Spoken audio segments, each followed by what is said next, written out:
Correlation research exam में पूछने वाला एक बहुत इंपॉर्टेंट टॉपिक है। इससे बहुत सारे क्वेश्चन यूजीसी नेट में आता रहता है।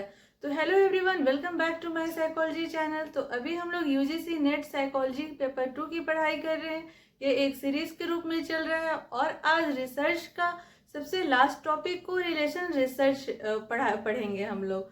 तो अगर आप लोग मेरा ये जो चैनल है यूट्यूब के माध्यम से पढ़ रहे हैं तो प्लीज चैनल को बक्सा साइकोलॉजी क्लासेस को सब्सक्राइब कर दीजिए, और अगर आप फेसबुक से पढ़ रहे हैं तो बक्सा साइकोलॉजी क्लासेस को फॉलो कर दीजिए आगे के नोट्स के लिए। तो चलिए देखते हैं कि कोरिलेशन रिसर्च क्या है। कोरिलेशन रिसर्च मनोवैज्ञानिक अध्ययनों में हम प्रायः पूर्व कथन करने के लिए दो परिवर्तों के मध्य सहसंबंध जानना चाहते हैं का मतलब निर्धारण करते हैं, और यह जानना चाहते हैं कि दोनों परिवर्तियों में साहचर्य या सहसंबंध है या नहीं। दोनों परिवर्तियों में साहचर्य या सहसंबंध देखने के लिए मतलब जो संबंध की शक्ति एवं दिशा गणितीय लब्धांक द्वारा प्रस्तुत होती है और जिसे सहसंबंध गुणांक कहते हैं। इसका विस्तार ध्यान दीजिएगा, इसका जो विस्तार है +0.0 से -1.0 तक होता है।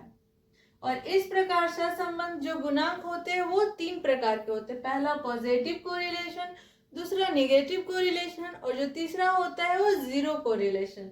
तो पॉजिटिव कोरिलेशन को धनात्मक सहसंबंध कहते हैं और इस बात का यह संकेत करता है कि जब एक साहचर्य मतलब अगर x का मान बढ़ेगा तो y का भी मान बढ़ेगा।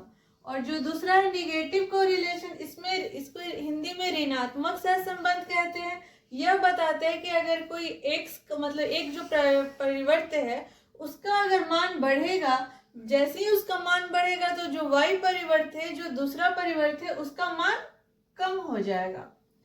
और जो तीसरा हुआ जीरो कोरिलेशन, यह शून्य, इसे हिंदी में शून्य सहसंबंध कहते हैं।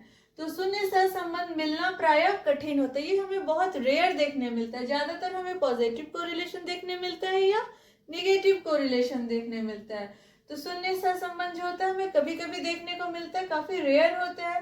और यद्यपि शून्य सहसंबंध शून्य के निकट हो सकता है, जैसे -0.2, देखिए ये शून्य के इर्द गिर्द घूम रहा है, +0.3। तो यह बताते हैं कि दोनों परिवर्तियों के बीच कोई सार्थक सहसंबंध नहीं है अथवा दोनों परिवर्ती एक दूसरे से संबंधित नहीं है। तो ये एग्जाम में इसका ऑब्जेक्टिव भी जो कोरिलेशन रिसर्च है, इस ऑब्जेक्टिव में नेट का जो साइकोलॉजी का जो ऑब्जेक्टिव आएगा उसमें ये क्वेश्चन बहुत देता है। मतलब चूज करना रहता है कि ये पॉजिटिव कोरिलेशन है या नेगेटिव कोरिलेशन है, ये जीरो कोरिलेशन है। तो इसको आप लोग अच्छे से समझ लीजिए। ये एग्जाम का एक मतलब बहुत ही ज्यादा इम्पोर्टेंट टॉपिक है।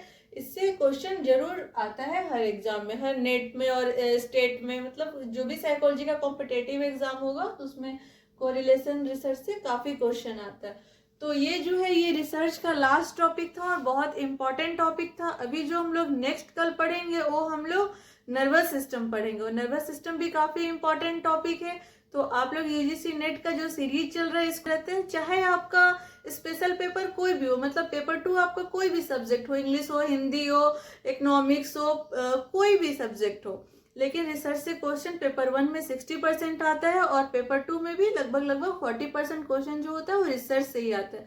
तो एक भी क्वेश्चन आप लोगों से छूटना नहीं चाहिए, इसलिए आप लोगों को बोल रहे हैं बक्सा साइकोलॉजी क्लासेस यूट्यूब पे जाइए और वहाँ की प्लेलिस्ट में आप लोगों को रिसर्च का सारा नोट्स मिल जाएगा। टोटल आप लोग वहां से पढ़ लीजिए।